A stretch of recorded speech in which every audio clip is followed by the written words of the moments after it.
My name is Robert Smalls, and I was born a slave in Beaufort, South Carolina in 1839. My mother Lydia was a house slave, and while my life was more comfortable than many, she made sure I understood the truth of being a slave.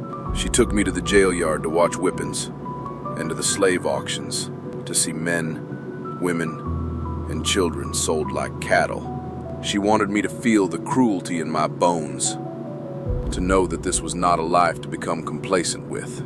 It was a lesson that stayed with me, and a fire that would never go out. When I was 12, my master, Henry McKee, sent me to Charleston. I worked a series of jobs, a waiter, a lamplighter, but my destiny was on the water. I found work on the docks, and the wharves became my classroom. I learned to navigate the currents and read the tides. Bear with me. This back history is critical to how I was able to escape. My skills at the docks eventually earned me a position on the steamship Planter. I started as a deckhand, but by late 1861 I was the wheelman. As the wheelman, I was the virtual pilot of the ship, the man who steered her through every channel and around every sandbar.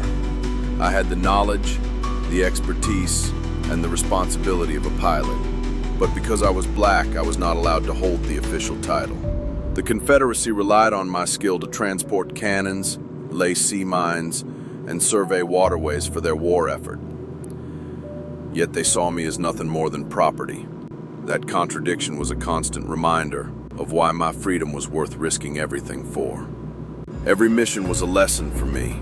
I mapped their defenses in my mind, remembering the locations of minefields and the positions of every fort. Little did they know this knowledge, which they so freely gave me, would become my greatest weapon, a window of opportunity. Since April 1861, the Union had been enforcing a naval blockade on Charleston to cripple the South's economy. The Planter had become a vital armed transport for the Confederacy, moving heavy cannons and laying sea mines. She was a valuable military asset, and the rebels were foolishly overconfident in her security. In April 1862, I began to hatch my plan with my fellow crewmen. We knew it was a venture, fraught with likely failure and possible death. If we were caught, it meant certain death for all of us. I had a clear-eyed view of the risks, but my wife and my children were a more powerful force than any fear. I had been secretly gathering intelligence for months, but the 2 weeks leading up to the escape were critical. The Planter was tasked with moving cannons and surveying the waters, and with every trip, I was collecting crucial, up-to-the-minute information. I was piloting the ship on missions to survey sandbars, destroy lighthouses, and lay sea mines in the Edisto and Stono rivers. I was mapping their defenses in my head, the locations of every minefield, and the positioning of every Confederate fort. This was more than just a job. It was an intelligence mission in disguise. And that knowledge, which only I and my crew possessed, was the ace up my sleeve. On the night of May 12, 1862, fate gave us the perfect chance. The 3 white officers, including Captain Relier, made the fateful mistake of leaving the ship for the night to visit their families. This was a direct violation of their naval policy, but it was a rule that was often disregarded. They were so blinded by their own racial prejudice that they could not even imagine that their enslaved crew would ever be a strategic threat. Their arrogance was their Achilles heel. I knew about a broken Confederate guard boat and impending martial law, and I knew this was our only chance. The time to act was now. Just before dawn on May 13th, 1862, I set my plan in motion. The air was cool and damp, and a dense fog hung low over the harbor, clinging to the water and blurring the lights of the city. I put on a white shirt and a dress jacket, and then, most importantly, I put on Captain Relier's distinctive straw hat. It helped hide my face and complete the disguise. At 2 in the morning, I gave the order to my crew to light the engines. The silence of the night was deafening, broken only by the rhythmic churn of the engines coming to life. We quietly raised the Confederate and South Carolina flags as a decoy, then eased the ship away from the dock. The fog was both a blessing and a curse. It hid us from view, but also made navigation a challenge. Our first stop was the West Atlantic Wharf, where my wife Hannah, our 2 children, and the families of the other crew members were waiting, hidden in the hold of another steamer.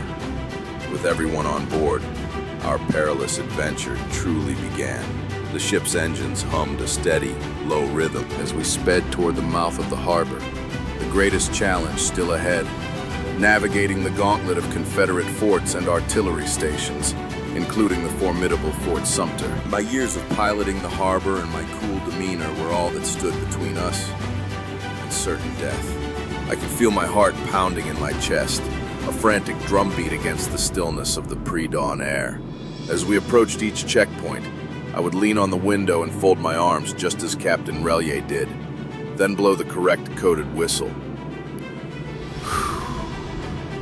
I was a man playing a part for the highest stakes imaginable.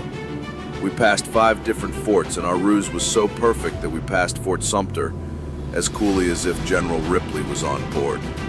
The alarm didn't sound until we were well out of range. That feeling of passing the last fort and knowing we were clear was like nothing else on Earth. It was the psychological turning point from being an escapee to a man in command of his own destiny. As we neared the Union blockade, the USS Onward caught sight of us, a Union ship. They prepared to fire. I knew what to do. I ordered my crew to lower the Confederate flags and hoist a makeshift flag of truce, a white bedsheet my wife Hannah had brought on board. That bedsheet was everything. It was a tool of subjugation turned into a symbol of our liberation. The Union attack was averted, and as we pulled alongside the Onward, I raised Captain Relier's hat. And good morning, sir. I've brought you some of the old United States guns, sir. In less than 4 hours, I had delivered myself and 16 other African Americans from slavery to freedom.